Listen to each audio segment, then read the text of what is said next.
everybody, welcome back to the Watch Pals. This week we watched the movie Thanksgiving on the week of Thanksgiving here in America. I want to thank you for being here this week. And before we get into our movie, though, we're going to introduce Brian. Brian, welcome to the show. Give thanks. Thank you. Thanks for giving. Thank you. Thanks. Give you thanks. Christ. And Jordan's here too. I'm thankful that you're here, Jordan. Gobble, gobble. Oh. And that brings us to Jeff. Gobble, gobble, Jeff. Thank you for being here. Gobble these fucking giblets. Giblets, there it is. Yeah. Okay. All right. Well, we're all fired up this week. Thank you for being here. I'm thankful for you guys. I'm thankful we're not watching another fucking movie like Paul Blart or Jack and Jill this week. Yeah, me too. Seriously. Wait till next week. Oh, crap. So, Brian, I'm going to turn the ship over to you. What do you got going on this week for Thanksgiving? Before we get into the feature film, I wanted to ask, because it is Thanksgiving and it's the holiday, what do you guys, we already talked about like food and stuff like that, but what do you like to do on Thanksgiving? Like either pre or post dinner? Like you could like, do you hang out with the family? Do you watch the game? What do you do? Brian, you want to go first? What do you give us an example? So sure. So no, okay. So just, I like watching the football game. But usually like, I like having some appetizers before Thanksgiving, a little table food. So like, oh, okay. I'm talking about some crackers, you know, things like that. Some cheeses, things like that. Some cheeses. Crackers. You know, my I don't know if anyone else's family does this, but we do like the celery with like the cream cheese on it. Yeah. Oh yeah, Like that's good. That's good. Yeah. I eat black olives before dinner. That's what I do. I like black olives, but why do you do ants that? at a picnic is whenever you put the raisins the on raisins. Yeah. Now, here's a question. Do you have to make a stop before you get to where you're going? Like, do you have to stop for something? I always have to stop for something. Like a drink or something. I have to get like. Oh. So you're saying you're not prepared. Is what you're Well, saying. I have a meal. I have something prepared, but there's always something extra I have to bring. I thought you were saying you have to make a stop as you have to like, go get a Take a drink dump before you go see your family. I was thinking No. I'm not saying like take shot at the bar, but for the person hosting is what you're saying. Yeah, Host you're gift. giving thanks. yes, I'm giving thanks towards them. I don't have to do that, but Jordan, what do you have to bring? Or wait, what's your thing? What do you do? What do you like doing on Thanksgiving? You watch Cops, right? We think we talked about this before. Cops. We've done Cops for Thanksgiving and Christmas. I usually like to sit there and digest. I usually end up taking a nap.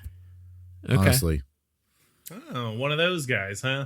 Yep. Like Pappies. You're a Pappy. A pappy. He's a pappy. Pappy salami, yeah. Put my hands down the old waistband and just take a nap. It's unbutton the pants, like, oh, okay, Yeah. kids. Have you reached the age where like a rocking chair sounds pretty good? Oh, it sounds amazing. Like Yeah. like a lazy boy rocking chair or like an actual wooden one? I don't know. I mean, like, I don't know what options you have. Both comfy. So after Thanksgiving, I drive to a Cracker Barrel, go out front, and just rock the rocking chairs. Like no one there either. Sir, we're closed, please. It's tradition. Please I have to do stop this. rocking Sorry. in our chairs, sir. Yeah, sir. We had to Family wake you up tradition. last year. Can you Can you please put cops on, please? Sir, we're gonna call the cops. Get the out of here. So for the okay, this is something that's the lore of my belly. I can't have. We've talked about it many times. Probably I can't have many things to eat. As far as I can't have dairy, anything out of a beef, anything out of a cow. No beef, no dairy. So people think that certain things, because you're like, well, milk obviously is in butter, but if it's called I can't believe it's not butter or something, like, then you can just, it doesn't butter. So for years, my mom did this to me where she would just be like, I used it, can't believe it's not butter. And I would always get sick and I never understood why. My wife did it for me. We found out like last year, she was like, I've been using this. She makes me dinner because we go to her aunt's house or whatever. And so she makes me something small because most people, she doesn't want to, I don't want to make people not have to have dairy on their stuff. So she makes me stuff first, like a smaller version. And so for the like 4 or 5 years, she's been buying this certain butter. And like, I was like, I always get sick when we had certain things to eat. Like, and I get pretty sick. And so for years, she's been making this turkey and stuff and like apple pie or like pumpkin pie and everything using this specific type of butter called Fleischmann's. There's salted and there's Fleischmann's unsalted, and the unsalted is dairy free, but the salted is not dairy free. And she thought they were both the same. So for years she's been buying this stuff, like making garlic bread, making all this stuff. Always ended up wrong. She was always like, I don't know what it is. You're bad. She'd always like yell at me because I got sick. I'm like, I don't know either. That's a good relationship, blaming you for your problems. Yeah, you're killing me. Why You're killing me, dear. So, but I mean, obviously it was, I didn't check the butter and she was just buying the wrong one. It's not a big deal. I mean, I get it. I get it a lot in my life. No, I'm used to the terrible stomach pains. But what I do after is usually have to go and handle that. Yeah. So that's what I've been doing the last couple of years with Thanksgiving. Let's break that tradition. Yeah. So this year, I'm hoping this year is the year we win. All right. For me, I just do pretty normal stuff. Hang out with the fam. Usually the football game's on. I will go over to my uncle's now because he lives where it's my grandma's house. He just, she's passed away. So now he lives there and we still all go there to get together with my family. And then we'll do that there. And then we'll just do one with my immediate family as well on like different days, just because there's a bunch of people traveling and stuff. So, yeah, but as far as like traditions go, we just chill and have a fun day, and I get to talk to a bunch of people I like. I'm fortunate to have a cool family, and I enjoy talking to them. So it's always nice catching up. I did remember, and I'm sad I remembered this now because I would have picked this movie to watch during Thanksgiving because of this memory. But for whatever reason, I know sometimes some people go to the movie theater on Thanksgiving. When I was in like high school and college, I tried to get out of my parents' house at all chances. So I was like, I'm going to the movie. See ya. So I have a fond memory of a movie I watched. It was me, my sister, my brother-in-law went to the movies, and we saw this movie. And I'm not going to name it because I'm going to pick it next year if I remember this.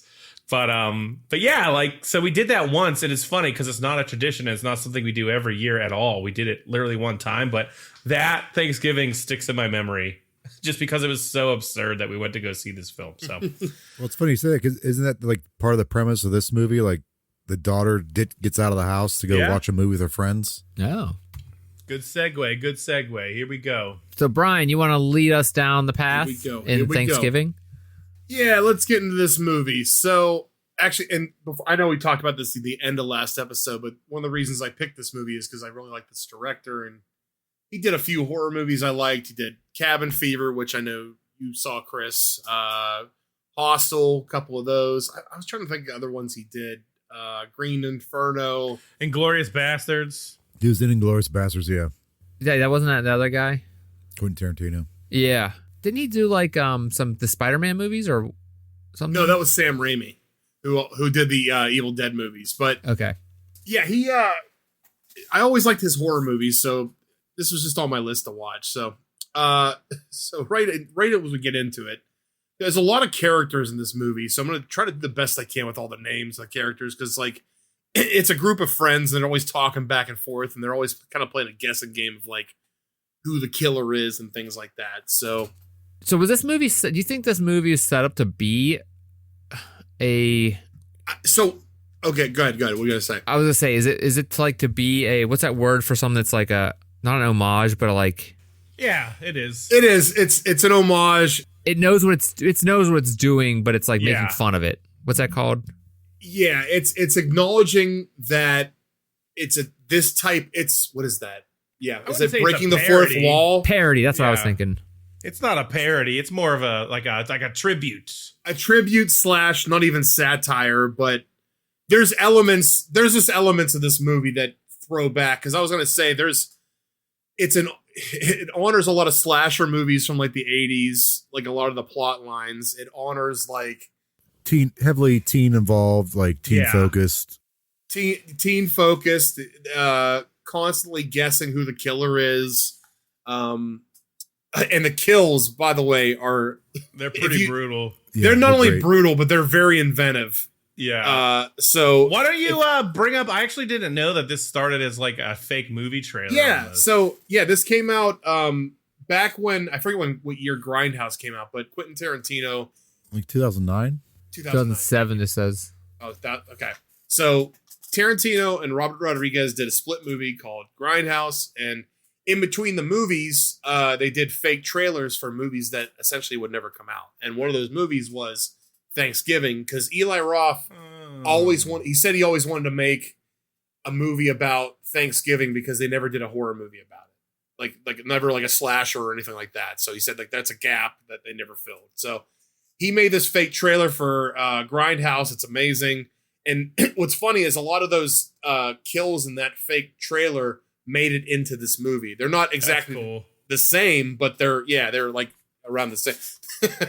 The kills in the original Grindhouse trailer went even harder than this movie. So they couldn't really like the trampoline thing we'll get to later, but it was a little different in the Grindhouse trailer. Did Machete come out of Grindhouse too? Yeah, that's right. So also, Machete, thank you, was I have an action figure somewhere behind me of him, but that was the first trailer before Planet Terror, and then they made a movie for that for Danny Trejo because it was so popular. So it's kind of cool. I think the only movie that didn't come out of the fake trailers was Werewolf Women of the SS by Rob Zombie.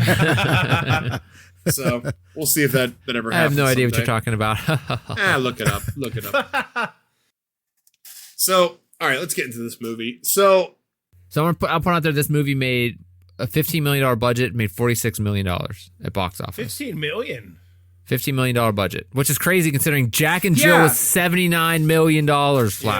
And I told you this earlier, Jeff, but Eli Roth jumped off of Borderlands to get into the production of this movie. I don't know what was going on with Borderlands that made him jump into this. It was terrible, probably. Well, yeah, that too. None of us have seen it, though, so we don't know. I have not seen it. Sucks.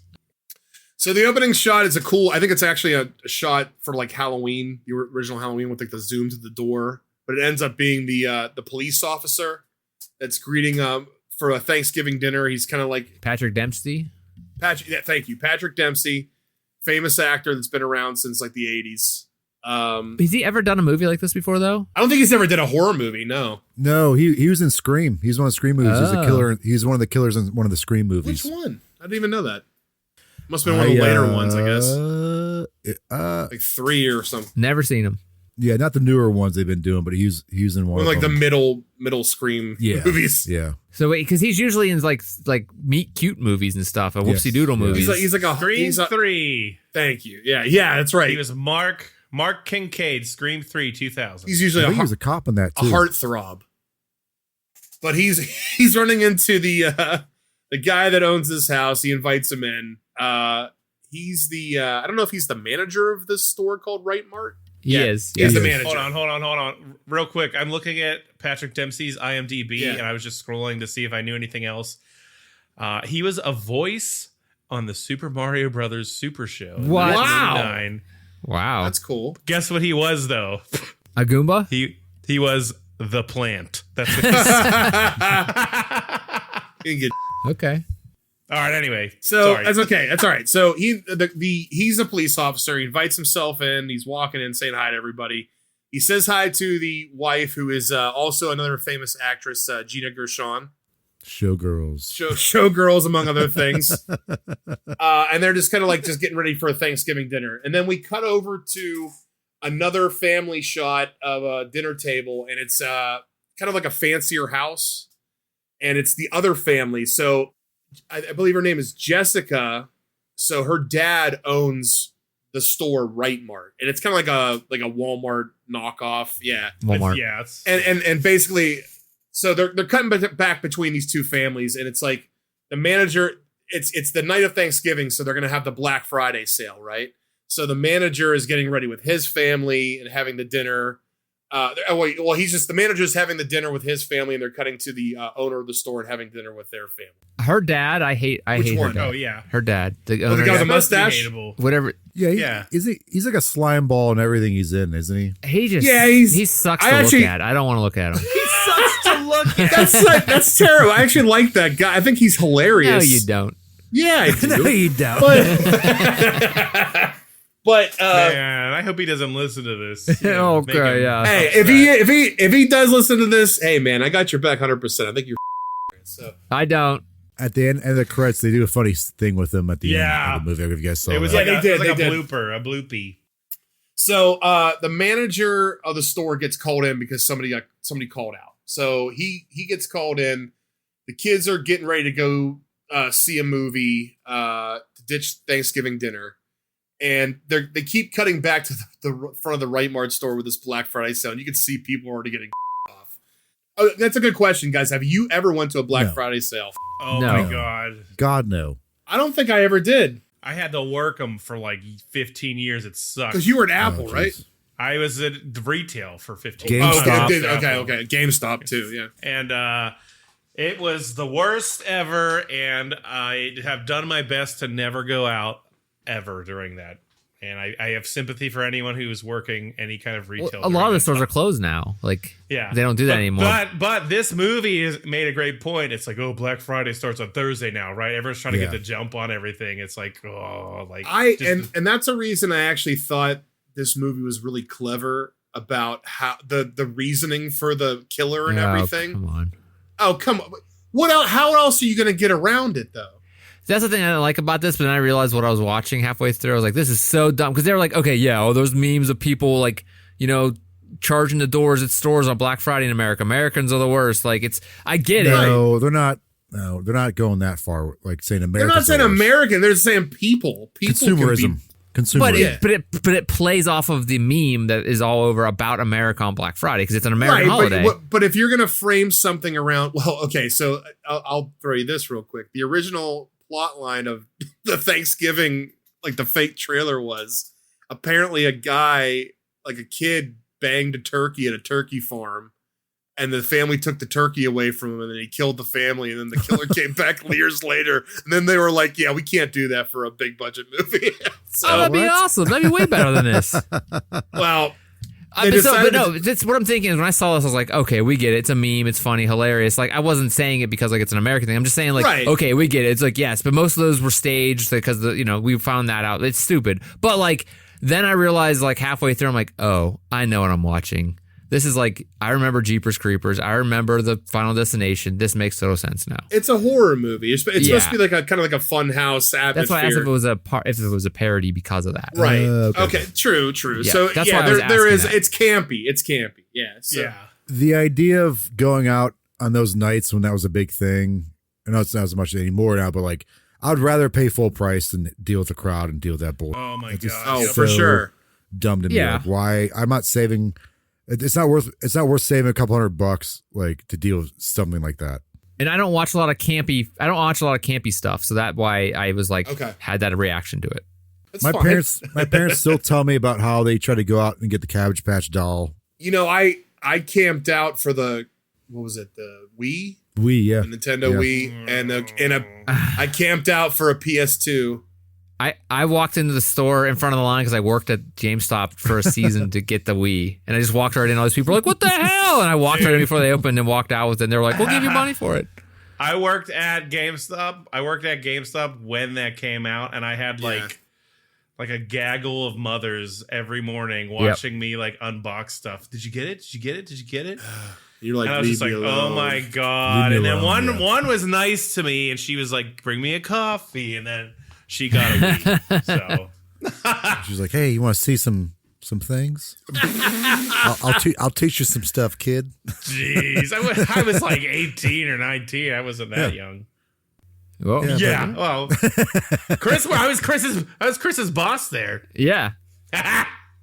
It was, yeah. I worked there just to get a Wii, I think, and then just because I could walk in and pick it up, and like people were offering money when I walked out. Yeah.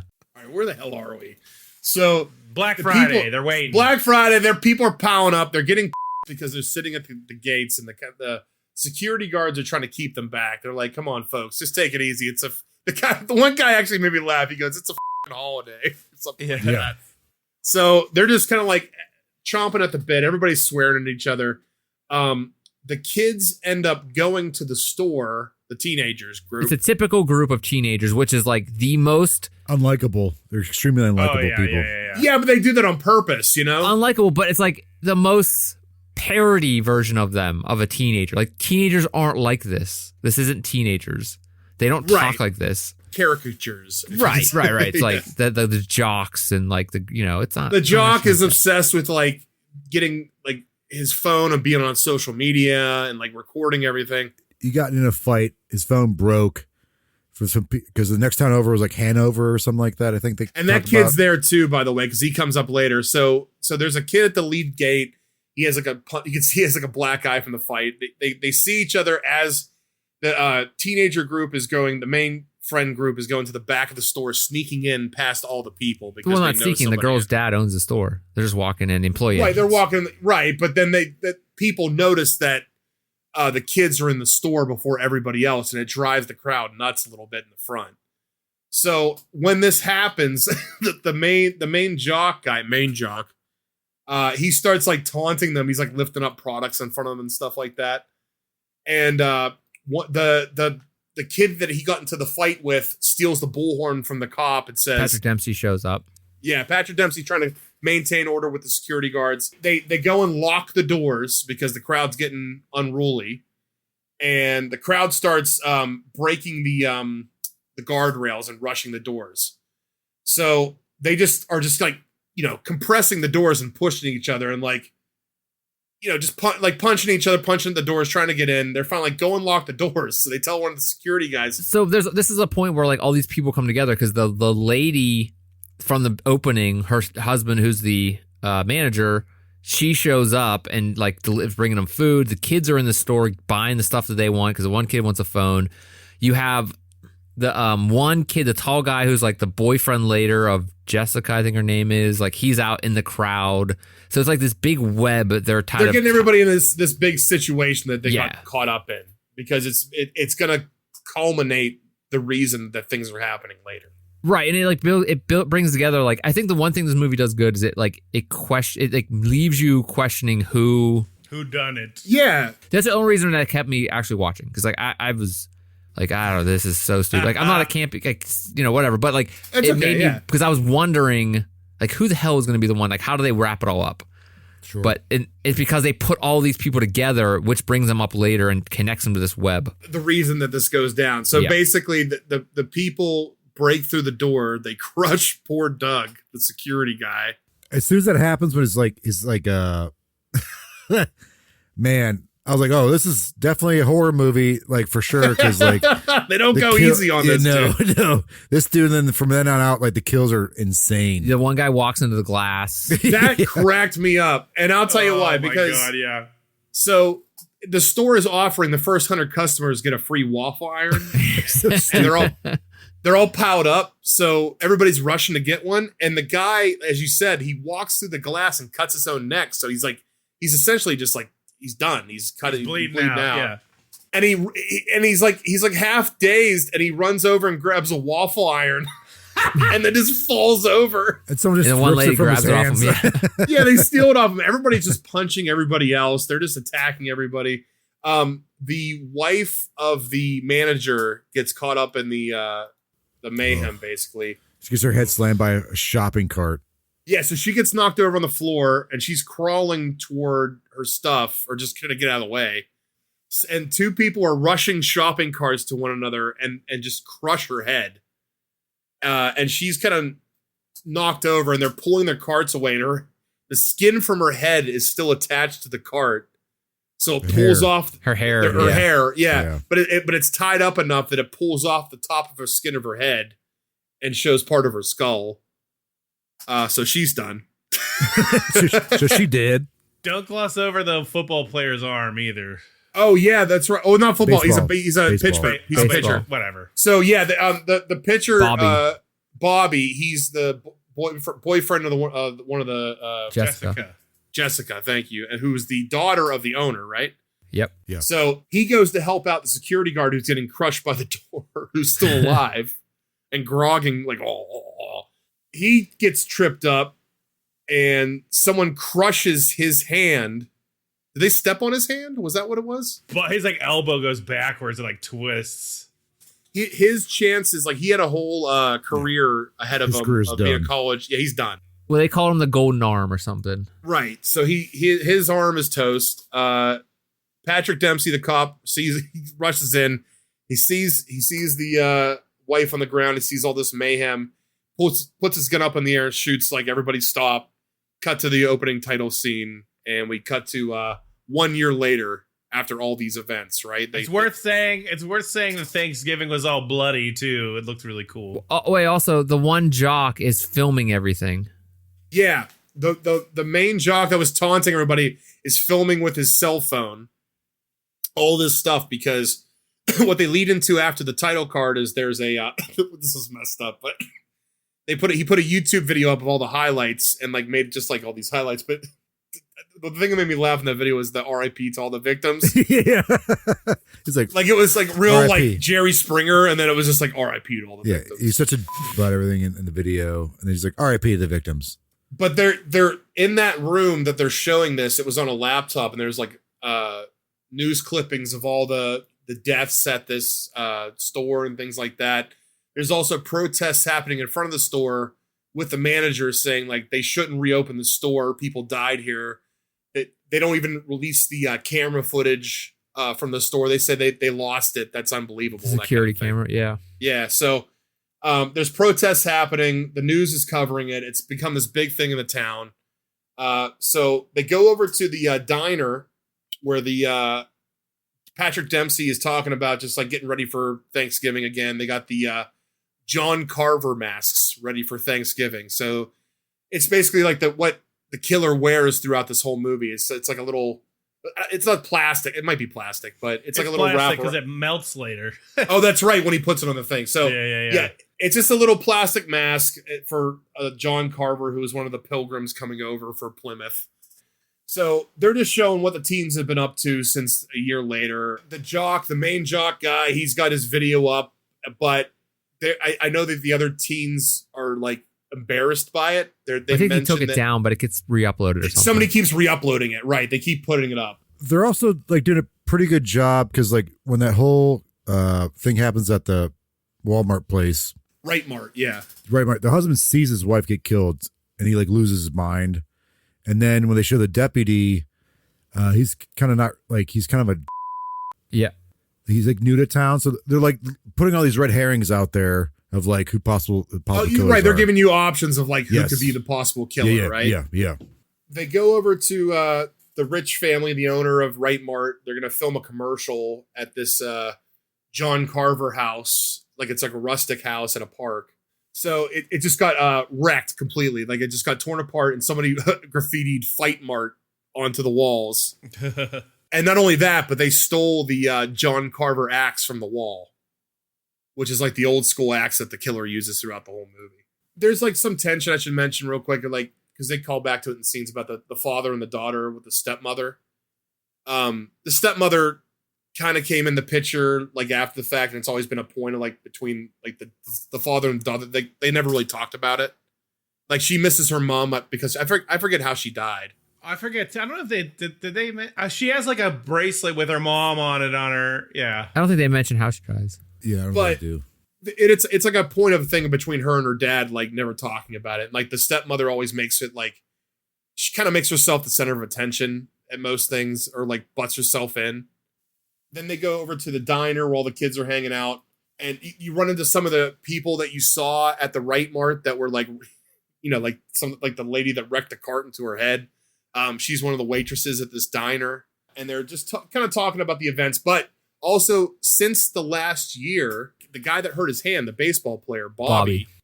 Yeah, he's out of the picture. He left town. He kind of like just ghosted everybody. And the kid, who's the kid that was going after Jesse? The tall kid? Yeah, I can't remember his name off the top of my head. There's so many kids. Mr. Tall? Is it Ryan? There's so many. Yeah, kids. it's Ryan. It's Ryan. Mr. Slick. He's like the rich kid. He's like, he like just like always goes out and takes her out to parties and stuff. So he ended up hooking up with her after the other kid left town. Well, she sees Bobby in the diner. Well, she sees somebody in a mask. Well, she sees Bobby walk out the side door, and she's like, I think that was Bobby.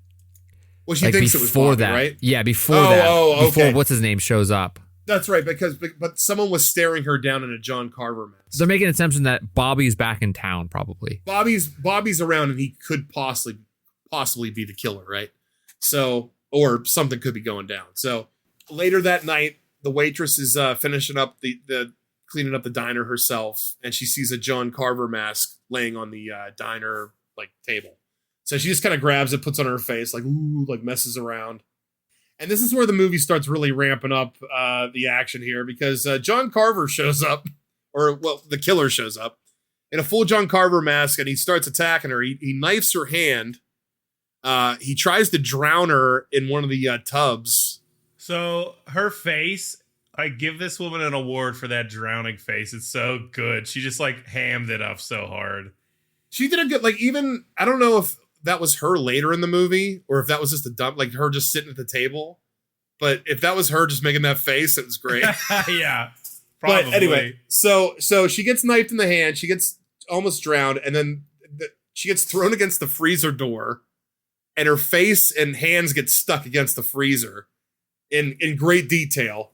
He goes to axe her and she pulls her face off of the door just in time to get away. Yeah.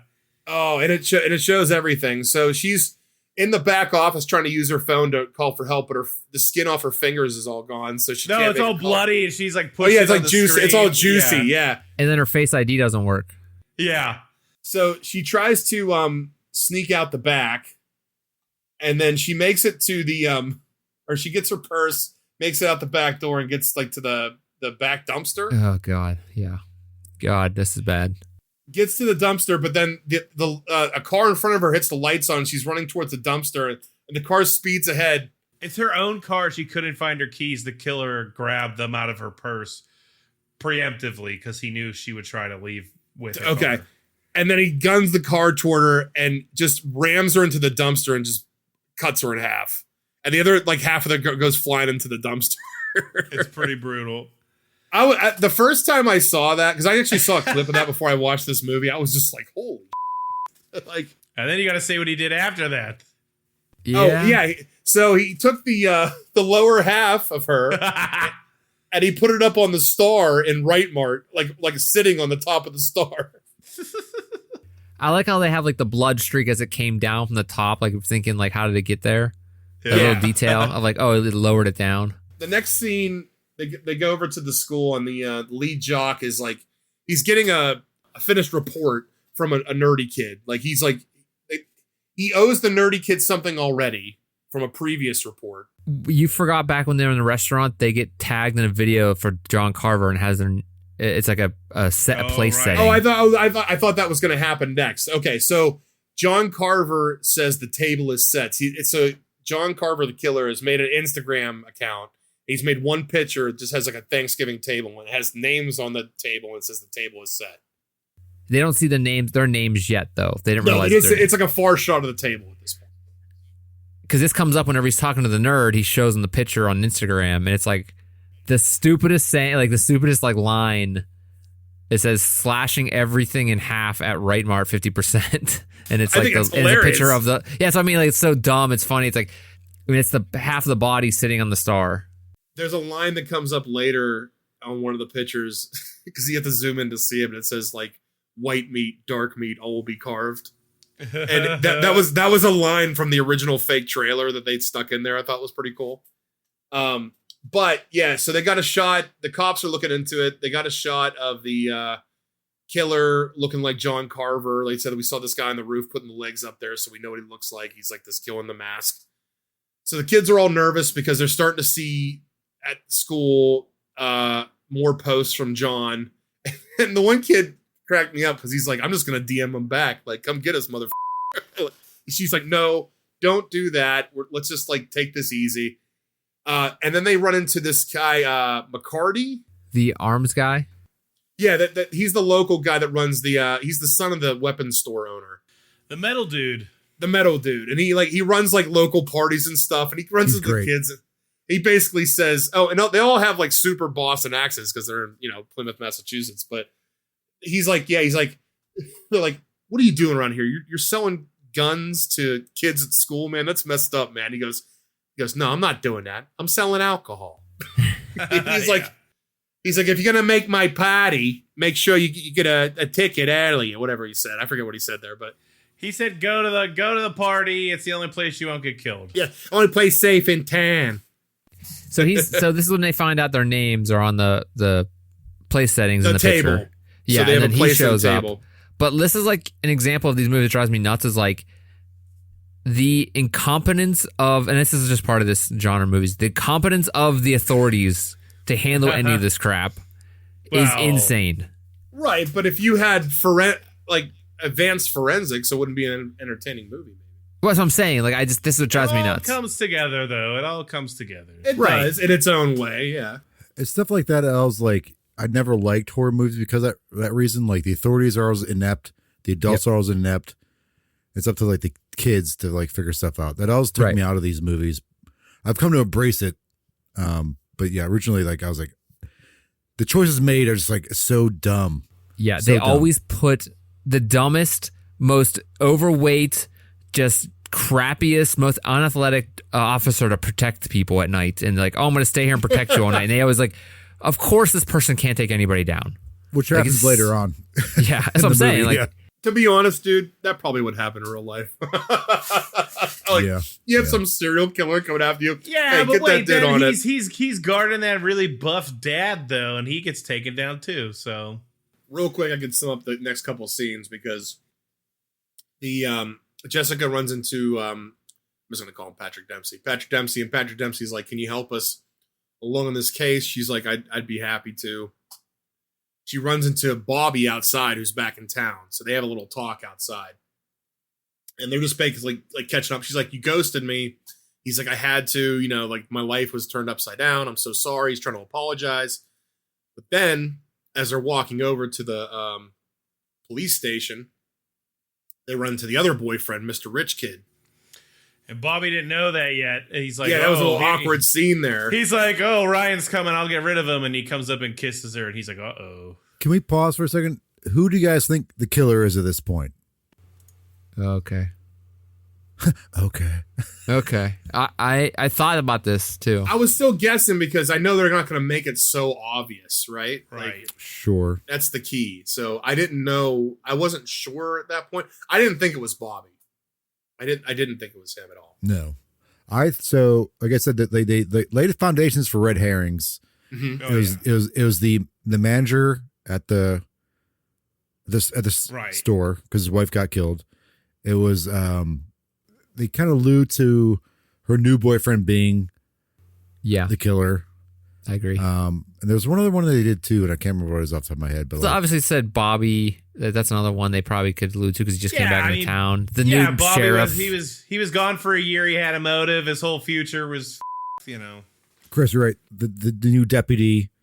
So they lay these red herrings. I'm just like, I never believed any of them, but like, so I was watching this on my own. For some reason, I decided to eat. I do the mistake of doing these with these movies you guys pick of eating, and I'm like, this is a really juicy movie. yeah.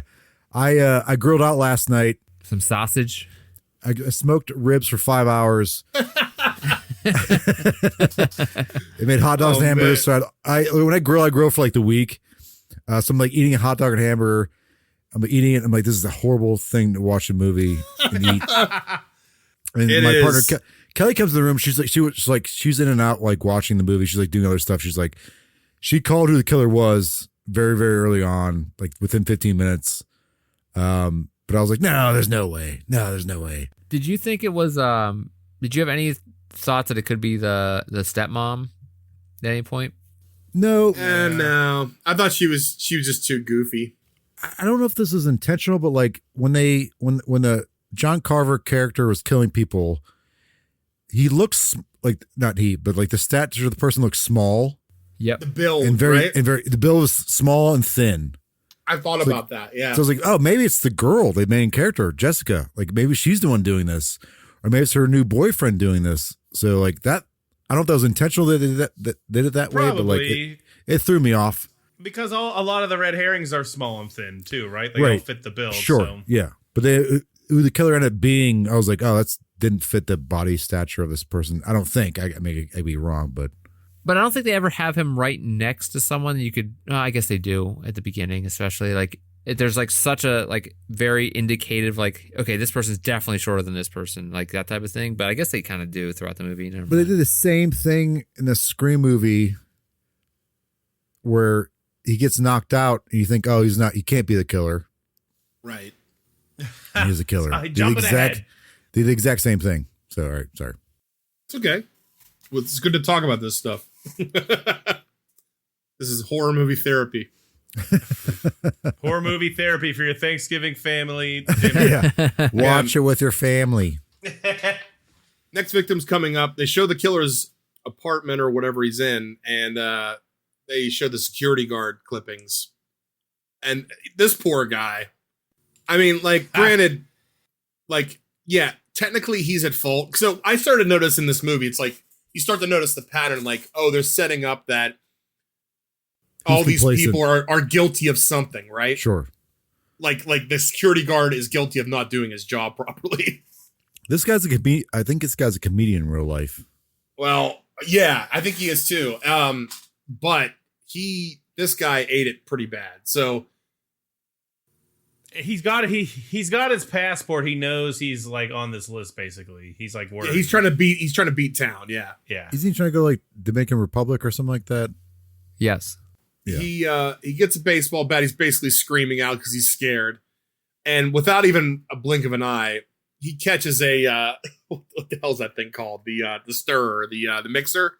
No, it's a carve like turkey. Turkey. Electric Oh, carver. I thought it was a mixer. Okay, but okay. So yeah, he shoves the electric carver into his stomach and turns it on.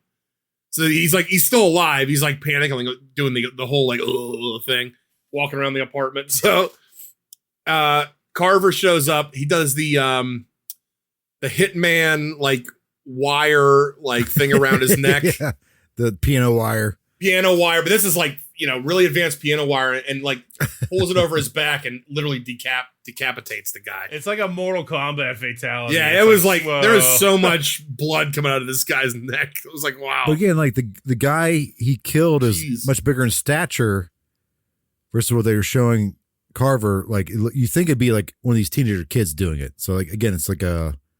Well, it's not. They always do that with the killers in these kind of movies. They make them like half superhuman. Like, you ever notice that with like Jason? Oh, I mean, yeah. Yep. Jason has a reason for that, but I mean, yeah. I'm just saying, like his his build is much like the killer's build is much smaller than the security guards. Oh yeah. True. So I think in this movie they're doing a good job of like making you second guess who the killer is because of that. So we can't forget. Yeah, go ahead. You can tell him. Okay, yeah. I didn't want to miss it. Before the killer leaves, he's leaving. He takes the head with him, by the way. He puts this guy's head in his bag. He's leaving, and the cat meows. He looks at it, and he's like, "Huh." And then we see him. He pours him some food and pets him, and the cat's just like, "Thanks." Yeah. Anytime they do like a horror movie where they kill the animal, like, I'm done. I don't like it. Ugh. I think they did that scene. I was reading that he said like that was for people that said like in movies like, oh, what's going to happen to the dog now? Oh yeah. I think it says before that there's a website called "Does the Dog Die?" Mm-hmm. No. Well, it lets you know animals get hurt in movies and stuff. Yeah, That's one thing in video games I hate is whenever like, especially in like Call of Duty always does this where you got to kill dogs. I was like, come on. It's usually a big turnoff. I just watched the Toxic Avenger not too long ago. Man. There's a dog death in that. I was like, nah! But it's so like crazy. I was like, okay, this dog is clearly fine and sliding across the floor. Okay, so he sets the head of the table very nicely. And the waitress, his dead body is sitting across from it. And then we go back to the Jessica. She leaves. She runs into Bobby with his tow truck. Tow truck Bobby. Good old two-toe tow truck Bobby. Two-toed Bobby. And they go over to Patrick Dempsey's police station and give him the scoop. And they basically give him all the security shots that they had. And they show that the rich kid? Ryan was hugging the security guard that got crushed, right? Yep. So he's saying, well, there might be something to that there. There could be, motive. Because he said he didn't know anybody. Like, he said he knew no one there. They questioned him about the night, and he said he knew nothing. So Ryan is gonna be in the parade for Right Mart in like the big town parade. Like he's gonna sit on the truck or whatever, the big like fake Float, whatever boat. But he runs into Bobby while they're putting this stuff together, and they have like an awkward exchange, basically like, like just watch yourself, like I'm watching you. And then they go over to, if you remember at the beginning of the movie, the guy that got punched originally in the fight in the crowd, he's at the gym with his cheerleader girlfriend, and she invites him back for a little special treat in the gymnasium, which is the blonde girl from the beginning that was fighting with the other waitress. Right? Is he already graduated? No, because that's why the one guy wants to play him in football, and he's all mad because they're graduating. Okay, that's right, okay, and they won't let him play because of all the stuff going on. So she leads him into the back, and the guy, he says something so stupid. It's like, Coach said no sex. And she's like, well, don't worry, I'll just tease you a little bit. So she gets up on the trampoline and starts to jump around and like just bouncing around in the spotlight. And she has her back to him and doesn't even see this, but he just gets immediately neck broken by John Carver. Like completely twisted. Yeah, his face is facing completely 180 from her. And so she's facing away and taking off her like panties and stuff. Now, the way this is so painful, the way she got it. So he puts up the knife at the bottom of the trampoline, cuts the back of her heel, which makes her trip. And then as she's falling into the trampoline, he's just putting the blade up at different parts, and she's falling into the blade over and over again. This is so brutal. I was gonna say, what do you think is the most brutal death so far? Most brutal. I could say we can maybe answer to the end, but like think about it. What's the most brutal death in this entire movie? But just don't answer now. Wait till the end. I'm not. What I was gonna say was in the original fake trailer. Oh, it's easy. I know exactly which one. In the fake trailer, it was even more brutal because she did a full split and. This one is probably second worst, though. I will give it that. That was pretty rough. So she's dead. So both of those were in the beginning. He's dead. She's dead. And the waitress at the beginning. And they canceled the football game and the waitress from the beginning, right? And the security guy. Yeah. Okay. So four down. Four so far. They canceled the football game because of all the deaths going on. It off main jock and the other dude. Oh, the other dude's name is Scuba. Scuba, yeah. Because what's his last name? Drying or something? Dive or something. It's Diver. Diver? Yeah. But his real first name's like Claude or something? Yeah. The deputy's like, yeah, good job with Scuba. He's like, yeah. Scuba's a better name. Yeah. Yeah. You got to talk about the blunderbuss. Oh, that's right. So the McCarty, or what's his name? Metal guy. Well, Metal Guy. Metal Guy's there with his dad on their like Plymouth Guns truck, and he just has like a blunderbuss on it, like firing it off. He's like, it's just gunpowder. It's fine. It's just gunpowder. Sorry, officer. My son's a fucking idiot. He's like, I was going to shoot if they won, but I can't because the game's not being had, so he just shoots it. Yeah, I was going to shoot it anyway. Property. Yeah. So the cop tells him just stay together. Just if you can't, just stay in pairs at least. But this is also Jessica talks about how her dad made her do that, pack one of those, and she almost blew her hand off. Like it comes up later for a commercial before. Yeah. For a commercial at the store. So okay, now main jock and his girlfriend go in the back of the school. I forget why though. To get changed. Were they just messing around? Okay. Yeah, he was like in his pads and stuff. Okay, why are they allowed back in the school by themselves? Hey, Jordan, trust me. Movie magic. It's just open, dude. There's people in schools till like 11 o'clock at night. Trust me. Chris knows. Yeah, it's crazy. I say the same thing. Like I'm like, why is there so many kids at here at 10 o'clock at night? Chris Carver. So Jessica's waiting for them in the front, but as they're walking in the back, they're like, "Oh, that's weird." They see like a bin in the middle of the floor, and they immediately get like chloroformed by John Carver, like first person view. So they're knocked out. She gets a text from her friend like, "Are you ready yet?" And she says, "Can you come here?" So wasn't Pat? Okay, never mind. Oh, what's up? I don't, because it gives away the ending. No, people. We're assuming people watch this, so go ahead and say it, Chris. Okay, so how is he out front, then all of a sudden in the back? He's quick. in the back. The cop is like changed and in the back now, chloroforming people. I guess they were getting changed, so some time had passed. Never mind, I'm dumb. No, you're not dumb, Chris. The movie's dumb. Well, I mean, movies are dumb. Let's be honest, most are. But Hey, if he could get out of his pads, he could get into the. Yeah, you're car. right. No, because there's some time that passed at this point. So, yeah, because he's already changed when he walks out. It makes sense. so she starts digging the other phone to try to find her. Runs into the bin. As she's leaning down and comes back up, she sees John Carver's reflection in her phone and ducks the axe shot into the lockers and basically just outruns them throughout the school. So, little chase sequence. They're kind of running after each other. So this one was pretty sweet. So I don't know what was it, like the art classroom she was in, or like the art? Okay, It was like the hair, like to do a hair and stuff, hair and makeup class. The hair department. Yeah. it's the hair department at school. Why does he want to kill her at this point? Doesn't he want to do the whole family together? Well, I thought about that too. I'm like, Oh yeah, right. right. Because if he killed her, then it kind of ruins him getting the whole family, because then they'd be under protective custody and stuff. It ruins his whole point.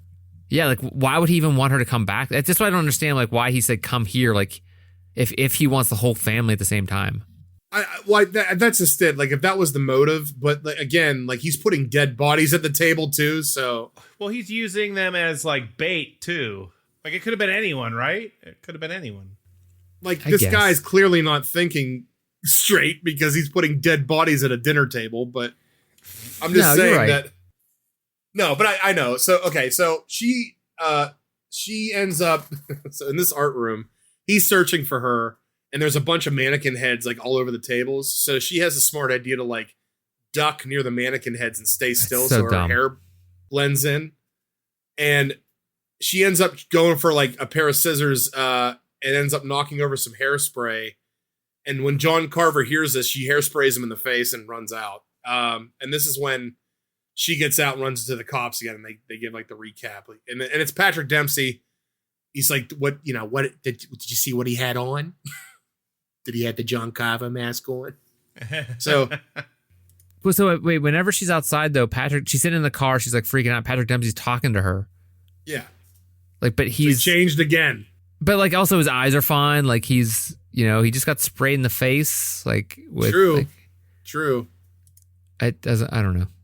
It's a movie. I get it. But like still. And no, I know. I'll give you that. Like that's a little sus. That's why, like, when I was like later, when I'm thinking about who's the killer, he's not even on my radar yet, because all these things come up where he's like too close to the situation. Well, and again, we have to think too, like, well, here, I'll bring that up later, but it'll come up later.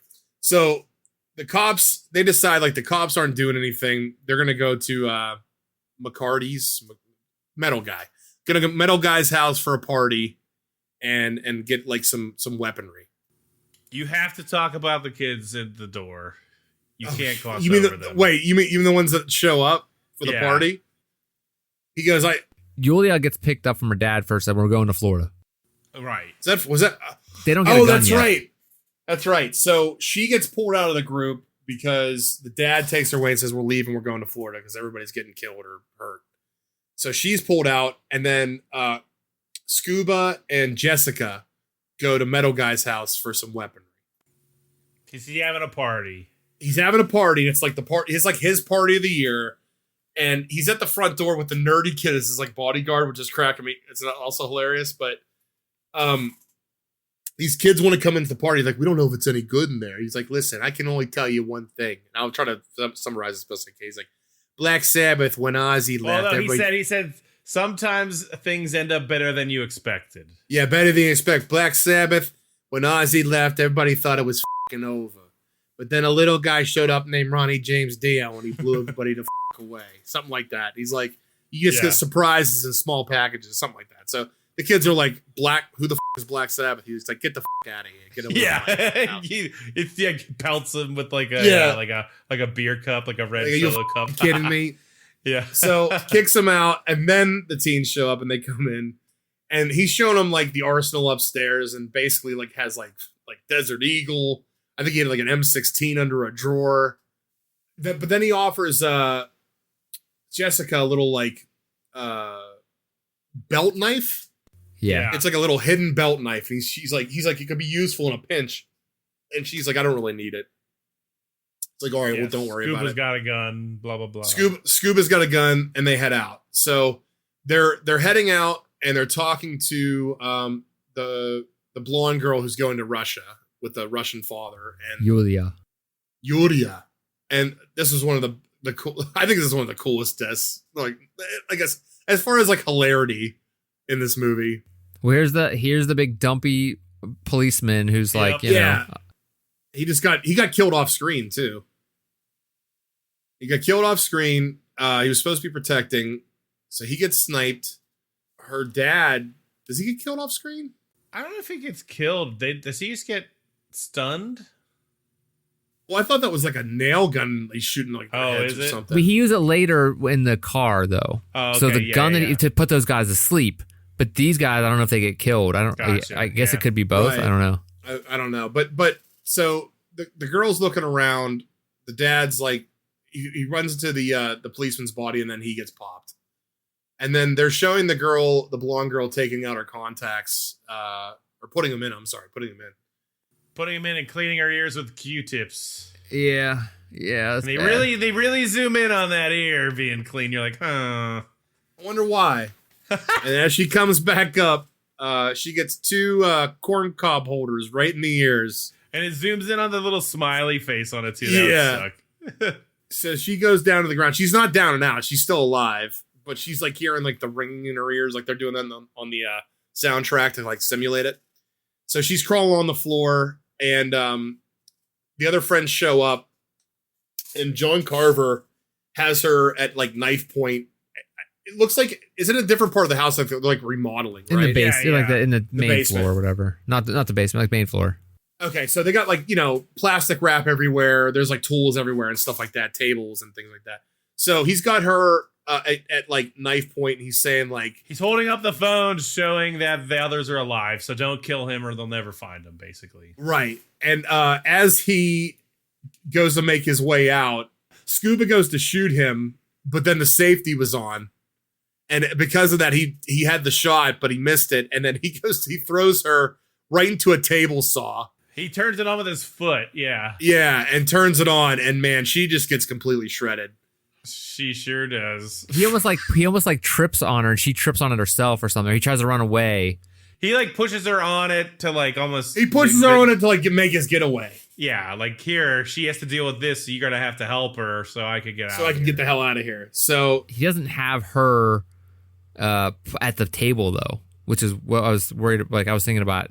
He doesn't get her head or whatever and put it at the table. I was wondering what she would be used for, but maybe that's just not a big of a deal. Well, that's what I was curious. Is like, I mean, he's setting the table with all these victims, but I didn't know if it would matter if they were alive or dead. Right. Well, he says later, like some of them got to live for this reason, right? Like blah blah blah. For like the end reason or whatever. Yeah, like his, for dinner. His like little show off session. We'll get to, but. Well, so they're having a discussion at the Reitmar dad's house about what they're going to do about the parade the next day. And they're saying like, well, we'll have the parade still going on. We're going to look for him and we'll have him take the bait. Like we're just going to be looking for John Carver. Yeah. The idea is that like the parade will end with them coming into the warehouse. Yeah. It'll look empty, but police will all be there to capture the guy. And this is what I was like saying about like the dumb like authorities in these type of movies is just like they would never let this happen if this is real. This whole thing would never actually go forward. This is like it's like they're not. None of this stupid, would actually. Right? Yeah, like they're just like, oh, well, maybe we'll catch him over here. Like no one's that dumb. Yeah, right. But like you've got the sheriff orchestrating it too. Like we've already established he's the killer. So they're all getting ready at the warehouse to get into the parade, like floats and things like that. And Metal Guy gives Jessica a ring from his brother in Iraq, I think he said. His dad. Oh, his dad. His dad. He said it was for good luck. Did you think that he could have been the killer? The metal guy? Metal Guy. No. Nah. He was too friendly. He was dude. At this point, I thought it was Ryan, just based on the build of the killer.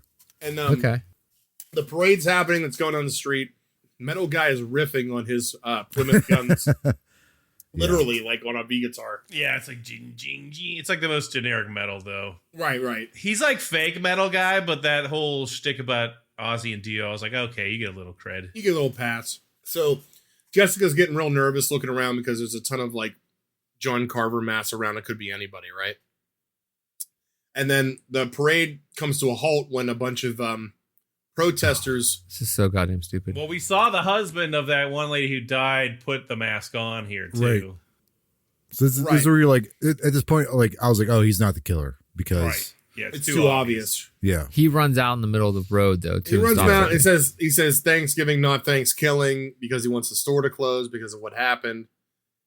And the cops push him out of the way and say, like, get the hell out of here. Parade's going on. They eventually do close it before this scene though. Like before this, like the dad's like, I'm going to close the store before they all get taken. Oh yeah, right. Yeah, they decide to. Okay, so yeah, the parade goes on, and who was in the turkey head? I forget who the turkey mask. They showed it was one of the kids, like the just like one of the local kids. Yeah. Okay, so he's like, happy Thanksgiving. He's just like walking around, and then you just see this clown come up in a clown mask out of nowhere and just axe his head, just completely decapitate. Like, and that's where the madness starts. I was not expecting that. What the decap? Yeah, the clown coming out. But the next part, dude, the part that follows that. Well, there's like gas coming out of all the stuff too. This part reminded me of he's throwing like gas canisters. This was very Batman part. I was just gonna say that first Batman movie. Yeah. Like, is this? Well, I was gonna say this. Is this? He acting the way he was like walking and being like very deliberate. He's acting like what's his name from The Dark Knight Returns or whatever. The Joker. Yeah. But not only that, but like Jack Nicholson from like the first Batman movie. Yeah. Like I was expecting Prince music to start playing. Dude, I'm just waiting to tell you, like, just to get to this part, because this is the most brutal thing in this whole movie, but it also made me laugh because I'll tell you why. I know what you're talking about. Where the Plymouth ship goes to the guy's head. Yeah, so the guy on stilts trips in front of the truck, which like chain reacts the Plymouth stilt in the front to impale the front of this guy's head through the truck. Now, it's so gory and detailed, like they just keep pumping the blood out of this thing. And I love that they keep focusing on the blood spurting on the guy's kids in the truck. There's two daughters in the truck, and I don't know if you guys noticed, but they're like, Grandpa, wake up, wake up. I was laughing so hard. I'm like, that's so up. So the clown ends up running into the rest of them and like sleep darts them basically with that same gun. Yeah, straight in the chest. Knocks them all out and then drives them away in a police car. There's a flashbang, yeah. Which is crazy because like there's not enough police here to handle this situation. If they're still like, it's so crazy how bad this was handled. Well, here's the thing though. They do this a lot in these horror movies. It's not actually a police department. It's a sheriff's department. Right. Sheriff's department is by like a local. Yeah, they're much more. There's not as much of them, and it's a small town. Not much training and stuff like that. Maybe. And they're like they don't have as much people readily available, so it's like it's a sheriff. Yeah. But with that many murders and stuff, like the FBI would be involved, like that type of thing. Like that would be a huge thing. Point, yeah, right. There was a detective involved. Oh yeah, there was that guy. They're gonna make a sequel to this movie, so they might get the FBI involved. Yeah, there's a SWAT team that comes in later, but like it's a little too late for that. Yeah, things are a little rough. They still want to have the parade. It's like, what? But they go into this what looks like this like super dark room with an oven warming up. The stepmother's in there, and she's starting to get basted for Thanksgiving dinner. He's dressing her up. He's dressing her up for the kill here. Like fixins, like potatoes and carrots around her, and literally making a dinner out of her. Yeah. And she has like the full like dressing around her and everything. So she's just like faking. She wakes up, but she's like faking being asleep while he's doing that. And while he turns around to, I think, warm up the oven. He turns the oven on. He takes his mask off and he puts it on top of it, which I think this was kind of cool to make the mask look more menacing. Yeah. He puts the mask on top of the oven and it like melts the side of the face. So he looks even crazier now. Yeah, but when he comes back, she's left. Like the body's gone. He's like, oh. He grabs a pitchfork and he's like trying to find her. Trying to look around, and then is not trying to make noise, but then she ends up bumping one of the bodies next to her.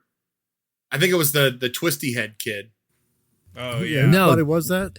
Well, he just falls over when she like hides, which is stupid as hell. I think it was just the body of that twisted head kid he just had back there. The Hanover kid. Yeah. Okay, I think that's who it was. So, but then the cooking timer goes off. And so he resets it. I don't know if you guys know, there was a little cool It's really soundtrack loud. thing. It's like, yeah. Yeah, but he resets it to put the cooking timer back on, then the soundtrack starts doing the ticking with it. Oh, that's cool. And then so she's running around in the house, running away from him, and gets into the upstairs, and she starts seeing all like the streaming stuff. She's doing a good job, by the way, of like being I like moving through. Yeah. She's actually being smart. I'm not gonna lie, like I was torn because I never liked her as a character, but like Right. I was like, She she sucks. survives. That's She's like, cool. oh, she actually makes it out. Yeah. Yeah, but I'm glad she did make it out because most of the people that died, I'm not gonna lie, the people this guy killed, they all probably deserve to die. Wow. Wow. like that. The way you said that. Jordan Carver. Oh, I see what you did. Wait, She almost made it out of the house, but she goes through the front door and he does the old pitchfork. throw to the back. Wait. She What? saw someone in the fridge. it was the which gives her cheerleader, right? position away Oh, the a little cheerleader. bit. Yeah. The cheerleader's all bleeding and she's still alive and she, like her blood drips out and she gets it on her feet. Yeah, she went to go grab a bottle. She's like, "Oh, there's a bottle I could like attack him with." That's right. Like, she totally leaves her there. She tries to lead him with her bloody footprints, though, so she thinks That's smart.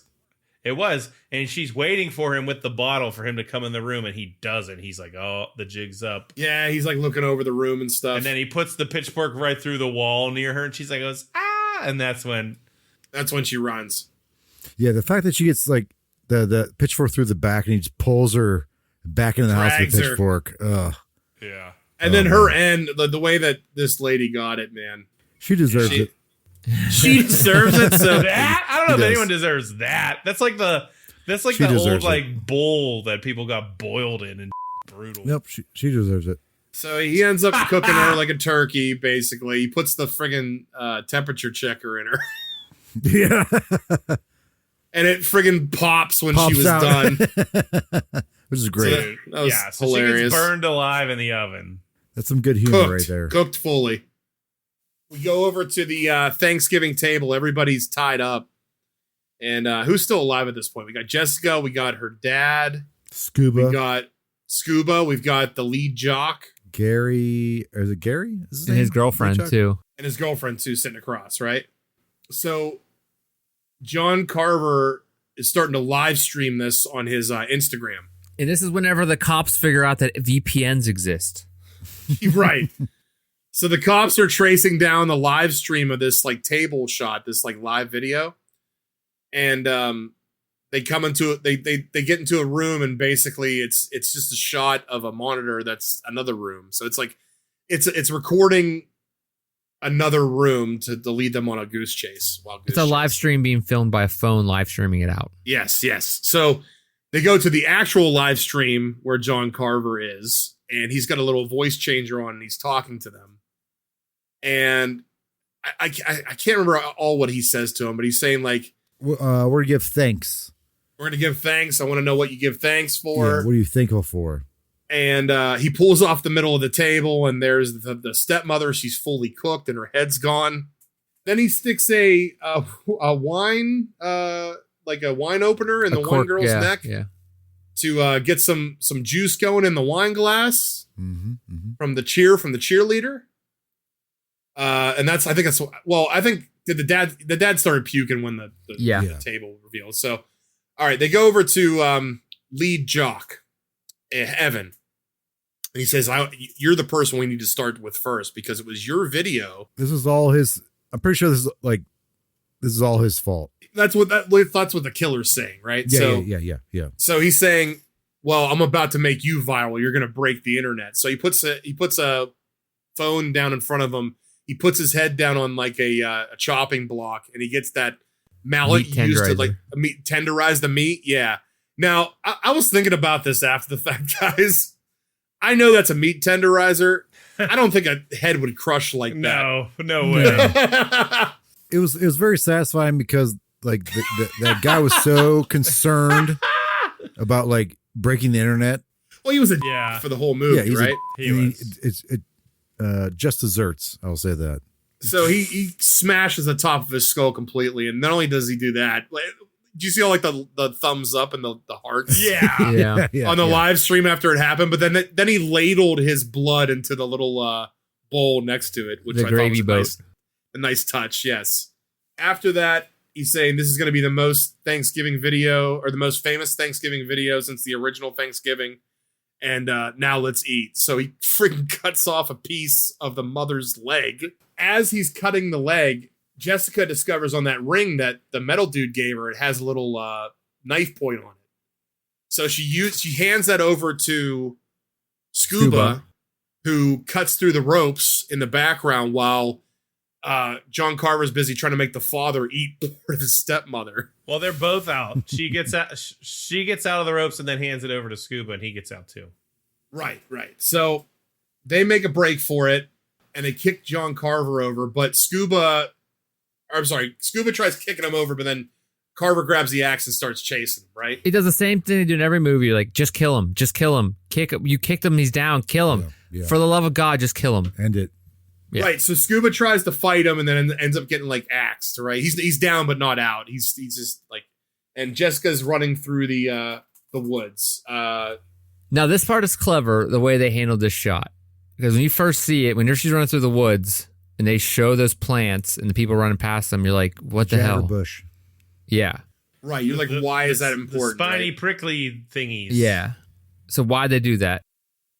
So yeah, they show a shot of like spiny, prickly things as they're running through, and she jumps the fence.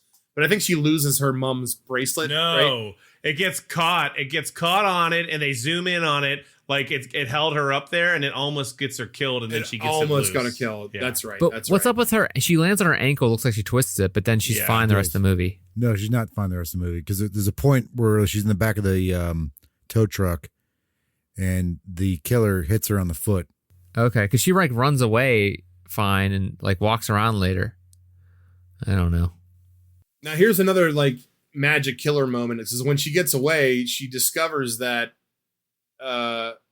Patrick Dempsey is laying there. Oh, she gets to the open road. Yeah. Well, we don't know how much time has passed, right? She's True. running through the woods for a while. She's running right probably. there. Look at that. But I guess she's hobbling a little bit. Look at She's that. hobbling, but briskly walking. So again, I'm pretty sure Scream 3 did the exact same thing where he's knocked out and you think he's not a suspect, the killer. right. And he did the exact same thing in this movie. So you see Patrick Dempsey laying there with the side of his face all bloodied. So she takes the gun off of him, but she sees a figure going through a warehouse in the distance. So she assumes that's the killer and just takes chase, right? But it ends up being Bobby in there, and then Bobby doesn't notice that she sees him, but she thinks that he's the killer at this point. Well, yeah, but right? he had a John Carver mask on and takes it off. That's right. So Patrick Dempsey catches up to Jessica, and she's like, he's in there. I just saw him with it. He's the killer. He goes, okay, just take some cover. I'll be back. So you hear some shots, and he comes out. Patrick Dempsey comes out and says, I took some shots at him, but he got away. I don't know where he got to. They go back to the police station. Patrick Dempsey, Jessica. Well, the SWAT team shows up, and then they go back to the police station, and the new deputy. There's that one forensic detective who finds the phone. Right. They're like, we Yes. got Bobby's phone, right? And then the deputy takes his phone, his gun, because it was shot. So they have to take it back. That's right, because it's like service. It was used. So they're just kind of like cleaning up. They're like, I'm sorry for your friends. And Patrick Dempsey's like, I'll be right back. And so Jessica's kind of sitting there and she's picking off those prickly things off of her legs from the run back through the woods, right? And as she's getting up, she looks up and she notices that Patrick Dempsey has those on his shoes. So that would be why he would be the killer, because he was chasing after her and he got the damn prickly thing stuck on his shoes, right? So she has this realization as he's like kind of standing there, but he's kind of like dumbfounded. He has no idea. She says, I'm not feeling well. And then just kind of have a shock moment. But then he looks down at his shoes and then he realizes, oh, I just gave myself away. He said, if only you were stuck on the fence. What did he say? If I was only stuck on the fence a second longer? A minute longer. Yeah, yeah. And he's like, I love how shocked your face is right now. Yeah, and then he's kind of like doing the whole like standard like villain giveaway Montage. thing. Yeah. Yeah. She's like, why are you doing this? And he explains that, well, basically I'm just going to paraphrase it, but basically he's doing this because the wife of the manager, he was having an affair with the wife of the manager and they were about to get together because she was about to dump the manager and she was pregnant with his kid, Patrick Dempsey's kid. But because of all the mayhem and she died, he took it like he went psycho and became a killer and decided to make everybody pay for killing his. I wonder why his wife left him in the first place. Maybe they'll go into that in the next one if he's still alive. But Yeah. So he's about to inject her. Like he's like, well, time to wrap this up. And she goes, hang on, you should see the surprised look on your face. And she pulls up Bobby's phone and she's been live streaming the whole thing of his confession. And as he's doing it, there's frownies and down thumbs on this one, which was funny. You know, they take chase through the warehouse. No, Bobby shows up and hits him with a hammer. He throws a hammer through the window.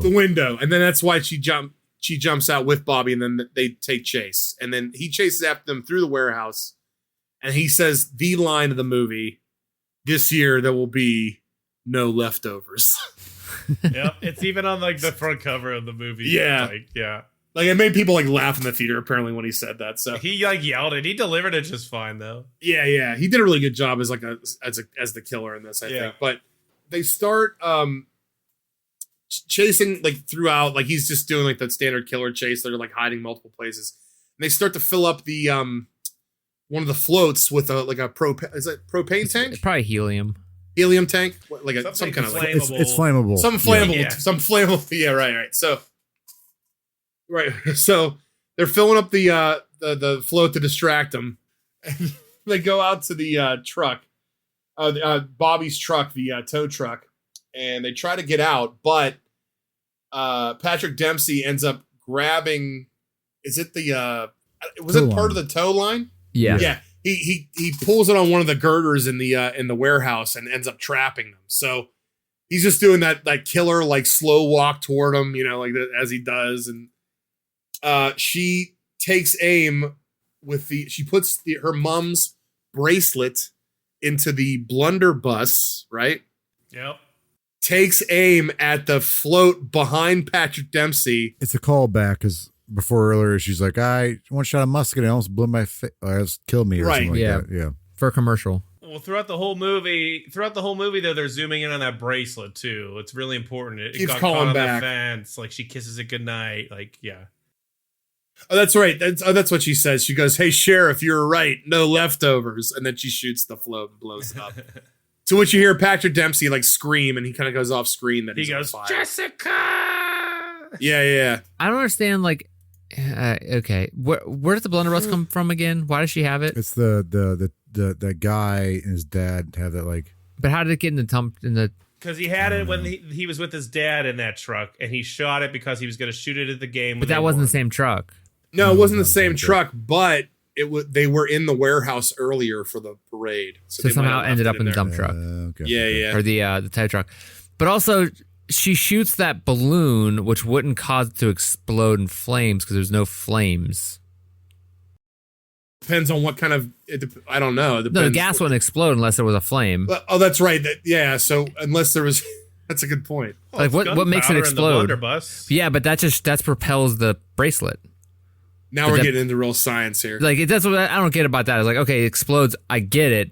But even a bullet wouldn't make that explode because a bullet is there's no explosion with a bullet except for in the gun. Like, it propels the propellant out. So that's what, like, it's one of those. I mean, they do this in every single movie that has an explosion. Like, there's no reason for the explosion. The only way, like, you know what? The only way it would happen is like if it caught like on the fire somehow. No. I'm thinking like the bracelet like hit off the ground and it sparked it. Well, hit off the metal or something. Yeah. It's one of those things. I'll go with it. I'll go with it a bit if she delivers that one liner, shoots it, nothing happens. Yeah, and they all die. Yeah, that would have been the best ending. So there are apparently like alternative endings and stuff. I have like the deleted scenes and stuff I haven't even watched yet, but so yeah, the explosion engulfs the sheriff. The next morning, Jessica gets back with wait, you're Gabby. You're skipping what? That they couldn't find his body, and then we see a bunch of firemen walking out with. Well, that's after the part he said. I didn't even get to the point where she has a dream. Yeah, but he's saying That's that they get next together morning. again because they are all together. They're all together talking at the same. And then scene. that happens. Oh, I thought that happened as she was like being taken care of at the end there. It did. Jeff, you're right. No, they're both right. No, first she sees her friends with the blanket on, and then they say no one could survive a blast like that. We can't. So she's getting taken care of. The friends are all there also because they were tied up, and then the fireman they're comes at the out. hospital and they came there because they're like, she's like, I thought you guys were at the hospital. She's like, we were. Yeah. So right, but there's still the fireman saying the thing still doesn't happen until after that happens. Is what I'm saying. And they all hear it, so they know that he can't be found, and they right, yeah. Also, who cares? There's gonna be a second one. We got to know who the killer is. So, but my point of being is that the final scene is that Jessica is like sleeping at night, and she's like looks to the closet, and goes over to the closet and gets pulled in by an inflamed Patrick Dempsey. I couldn't think of his character's name. Sheriff Eric Newland. I just looked it up. So pulls him in, but then she wakes up and just like has that nightmare. Like that was very like Nightmare on Elm Street 1. Yeah, a little callback there. Yeah. And that's the end of the movie, man. Do you think this is like another like Scream series? It's going to be like, I hope so. We're going to have 3 movies. We're going to have like, there's going to be a twist. I've never seen Scream, but like, is there going to be a twist? Who's going to be the killer? Is Dempsey back? Like, do you think it'd be like these movies I've never seen? Yeah. But I mean, I'm saying like a Scream was big when we were in high school. Like Scream 1 and 2. The first one's the best one, and the rest are whatever. So 2 was good. But I mean, they were still big deal. I would like to go first if we could with this. Our thoughts. Okay, so let's get into our feedback of the movie. Jordan would like to go first. Yeah. So like Chrissy said, in high school, maybe earlier than that, there's a resurgence with horror movies. Like they became popular again, especially with Wes Craven with Scream. Prior to that, like they became campy. People didn't like. They were kind of like looked down upon. I like that this does a recall to like when there's a resurgence with Scream, and I know you did last summer. Oh my God, Scream was 96, Scream 2 was 97, Scream 3 was 2000. And I did last summer. They did a bunch of other ones after that. Like what was Jeepers Creepers. Jeepers Creepers. What was Jared Leto in it? Jeepers Creepers isn't a slasher. It's a monster. What the hell's the difference? It's not grounded in reality. What? None of this is grounded in reality. Well, no, I mean neither is Jason Voorhees technically, but or Freddy. I grew up on Halloween and Friday the 13th, but like. They eventually got like campy, but like that resurgence with Scream, and I know he did last summer and all those other movies. So I like that this kind of like pulls from that. It's a homage to that genre, but also like kind of makes fun of itself because like I like that Eli Roth was like, hey, they never did a horror movie surrounding Thanksgiving, so I think that's kind of funny that they did that. I also think it's very well done, but for the most part, like the killings in this movie were great. Yeah, like. Really, really good. Almost as good as from this season, The Monkey. Yeah. Oh yeah. The killings of the Monkey were amazing. Like, they were just so over the top. Yeah. Top tier. These killings in this movie are right below that, but still very, very good. So yeah, I like this movie. Well, thank you, Jordan. And I can't believe Scream was 96. Yeah. I feel like it was such a big deal when I was in high school, but maybe I'm wrong. It's huge because they had Drew Barrymore and they killed her off right at the beginning, and there's what a twist! I love it. So the first one, yeah, well done. Well, yeah, Chris never saw it. I never saw it. And Scream 2 was a big deal. They all were. I don't remember the second one. I remember the first one way more, and I remember I did not like the newest one at all. I was like, this It was is okay. stupid. I was It was like, okay. there's Yeah, just plot armor all over the place. I was like, this is stupid. Scream 4 was 2011? Damn. What's Scream Still VI? screaming. Wait, did it Scream and then Scream 5? Oh, they're dude, still there's like making them, Chris. There's like 8 or 7 or 8 now. Well, they're going to Scream 7, but why? What happened to Scream? Oh, wait, that's 6. There's no 5. It might have just been called Scream was again. just called Yeah, Scream. okay. Yeah. That's dumb as hell. Okay. Jeff, you want to go next? Sure. It was a good movie. And why? No, it was cool. For the same reason as Jordan said, right? It's just a good slasher flick. It knew exactly what it was. It was campy. It was fun. The people that died were pretty unlikable, so you could enjoy how crazy these deaths were. Yeah.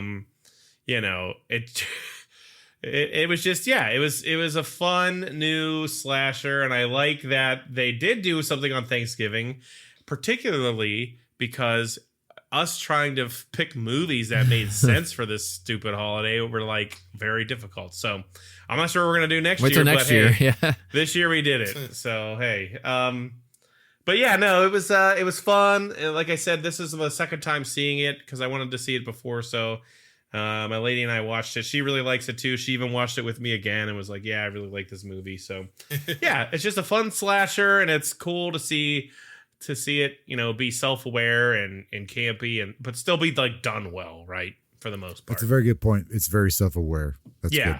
Yeah. I'm going to go next and Brian go last. I want to know... Wait, hold on.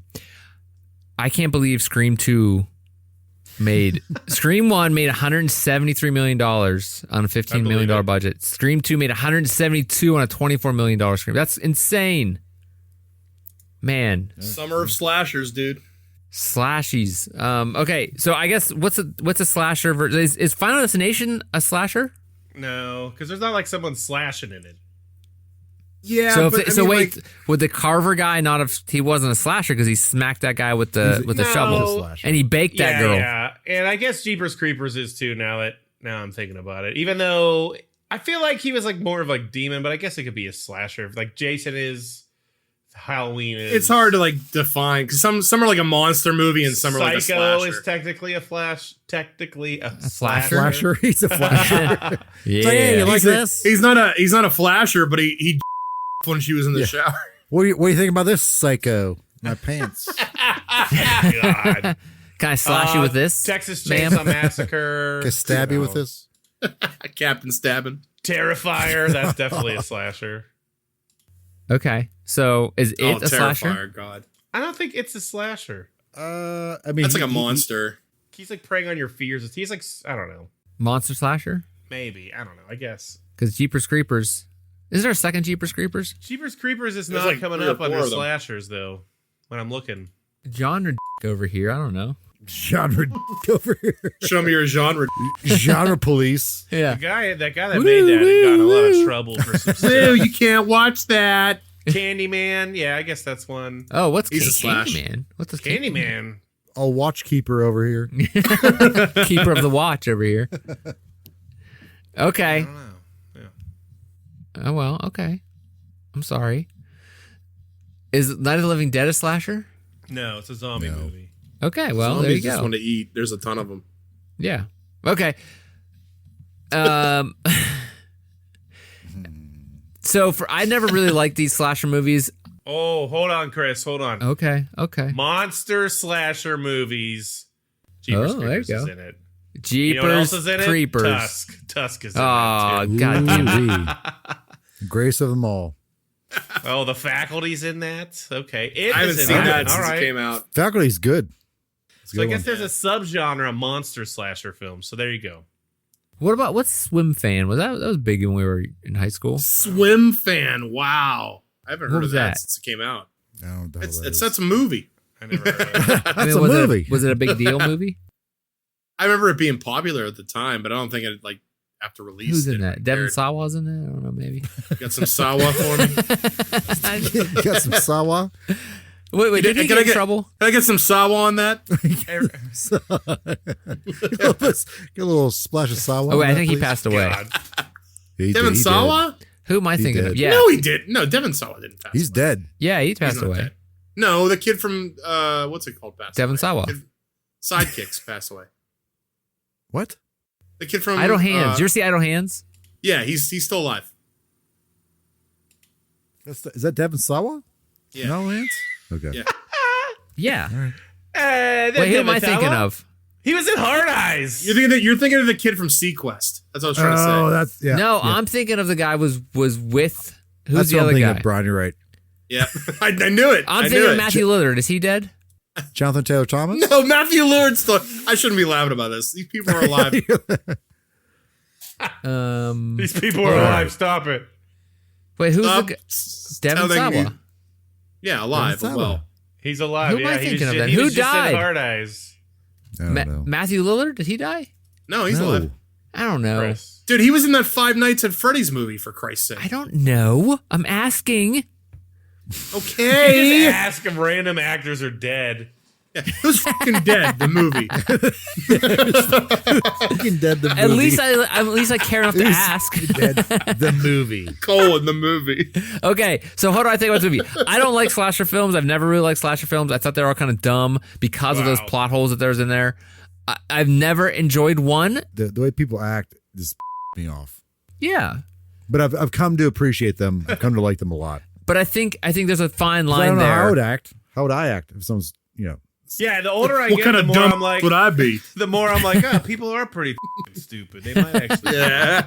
I also don't move well anymore, so I'd be dumb too. That's true. My That's back true. would be hurting. I'd be like, ah. Yeah, there's no more flight in this body. It's all fight, and that's it. Yeah, okay. I'd never really liked them, but that said, I like the idea of them being a parody of themselves almost. Like this didn't take it too serious. This didn't take itself too seriously, which I liked.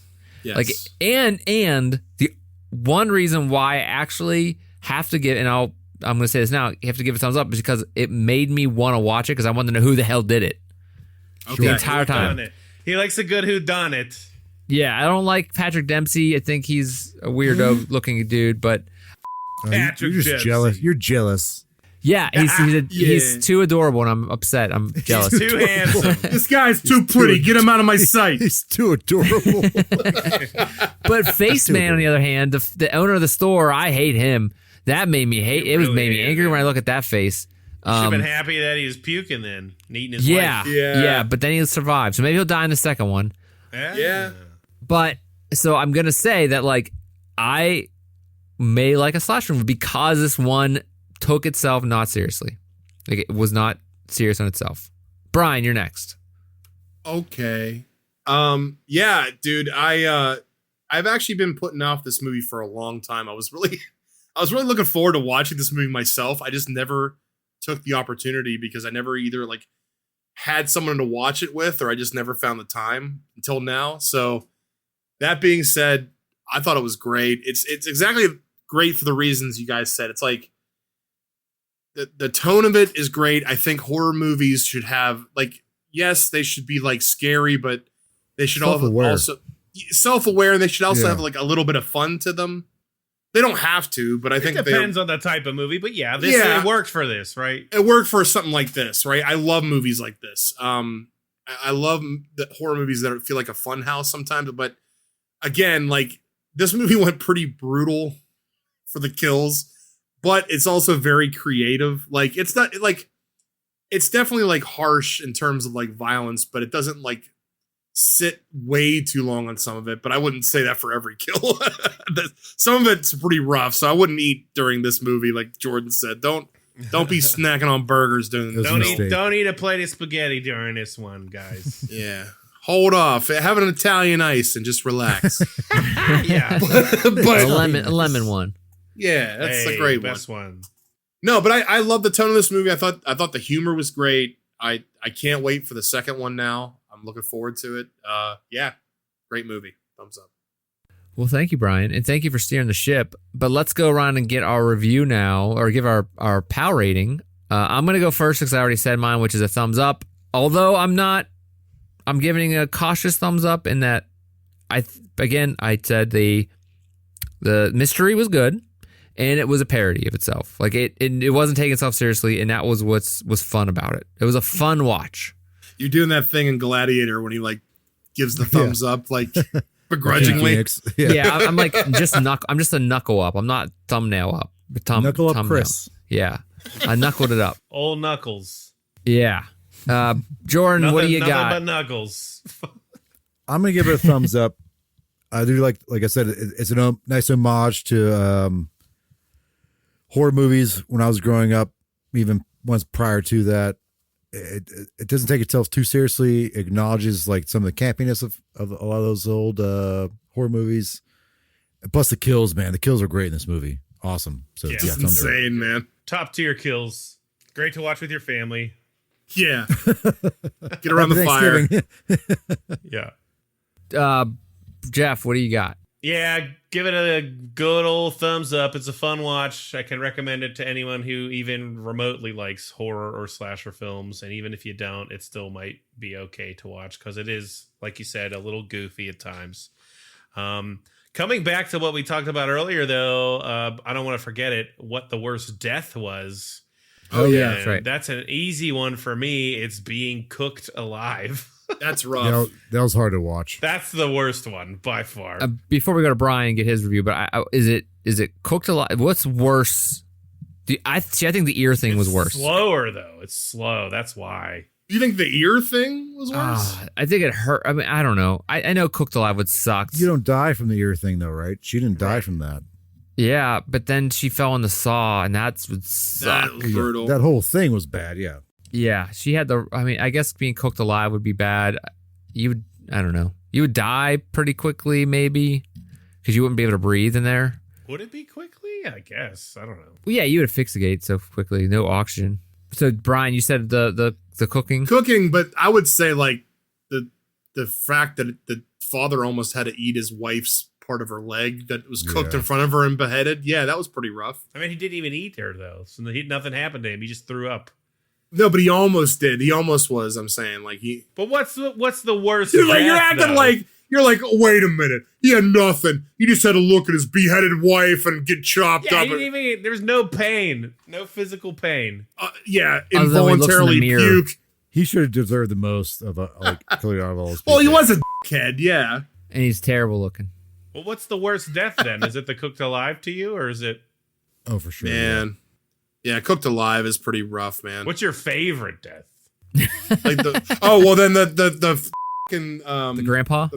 the poke through the face because the kids Oh. that was That blood spurt on the they kids. they kept pumping the blood and they're just like, wake up, grandpa, wake up. I'm just like, that's so like that the whole scene at the beginning where everyone's just dying. I was That like, was oh, these brutal. are like really, really good. dude, you know he was laughing so hard when they were doing that. Oh, yeah, like yeah.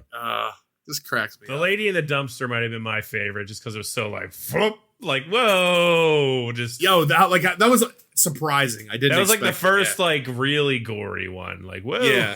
whoa. His Yeah. intestines. Oh, she's on the star now. Cool. Plus that her faces she was making were great. Jeff loves the faces. She was a great actor for a death scene. Yeah. Brian, what do you give? Thumbs up or thumbs down for this movie? Thumbs up. It's a great movie. I think it's like if you like horror or anything of that nature, like it's definitely brutal, but it has a fun enough tone that if you like any kind of horror, I think you should give it a chance. Okay, so that's a pal fist for Thanksgiving. Wow. Give your family a fist for Thanksgiving. Send it to John Carver. Yeah, I'll Nice send it to John. change of pace from the Oh, last two boy. movies. Fist the turkey in front of dad and then Yeah. get sent to your room. We'll send that to. Yeah, we're gonna send a fisted turkey to Eli Roth. Just look for that in the mail. And next week, Jordan, what do we got next week? He was telling us it's a stinker already. I'm not Yeah, excited. it's bad, man. You guys are overdue. You've been punishing me with movies, so Wow. here we go. So last holiday season, my partner and I, Kelly, were trying to look up the worst Christmas movies ever made. Oh no. Oh, I can't wait. Go. Let's and, go. And I came across an IMDb for a movie. So I'm going to read this one review for this movie. I'm going to read it to you first, and then I'll give you the name of the movie. All right. It says, I'm in tears. This is the best, if not the greatest cinematic achievement of all time. Blank, that's the name of the movie, makes me want to sing from the rooftops. It's heartbreaking, bittersweet, and Christmas. I love when the Corgi did Christmas. It put me in tears for 2 days in a row.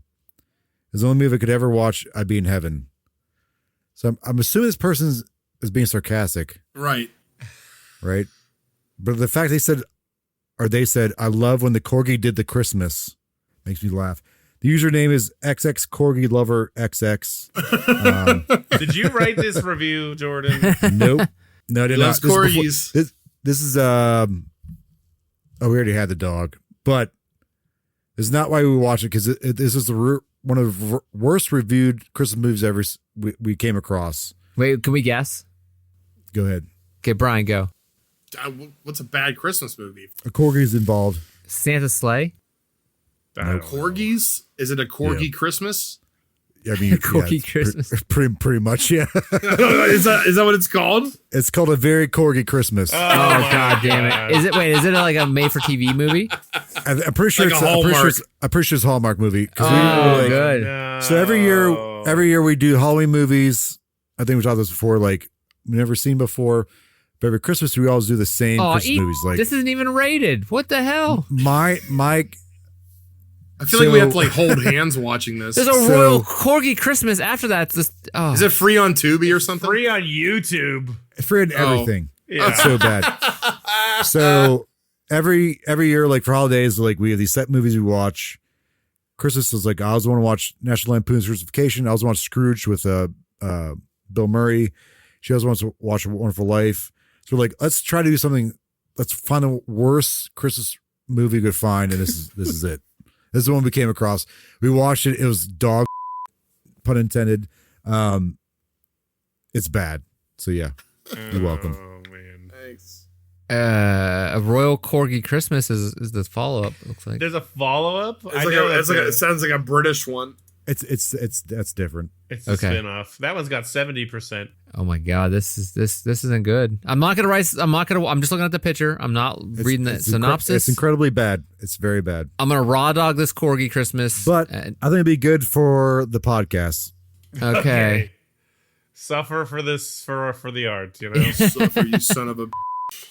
Done suffering for you all, so you're gonna suffer for me. Oh, I You know didn't. what? I said I'm sorry. I've easily got the worst movie ever to pick someday, so you guys better watch it. All right. Well, let's wrap it up. So next time we're watching A Very Corgi Christmas on YouTube for free.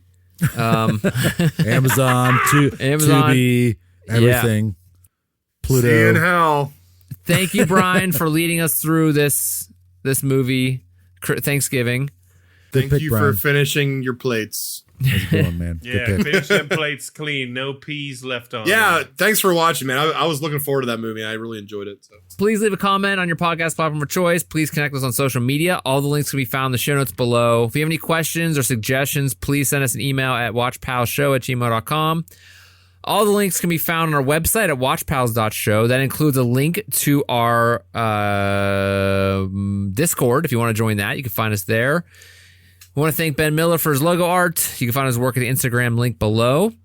I want to thank you, Brian, for being here and driving the ship. Thank you, Chris. Thank you, Jeff, for being here. Sure thing. Jordan, thank you for being here. Gobble, gobble, turds. Gobbly gobblers. And happy Thanksgiving to everybody out there in the United States. Happy week to everybody else out there. Hopefully everybody had a nice holiday. If you are in the United States, if you're not, I hope you had a good week anyway. I hope you enjoyed these movies. Yeah, I hope you enjoyed this movie. So thank you all out there in Watchland. Until next time, please set your watches for the next episode of the Watch Pals. Good night. Peace. Bye. Jesus Christ.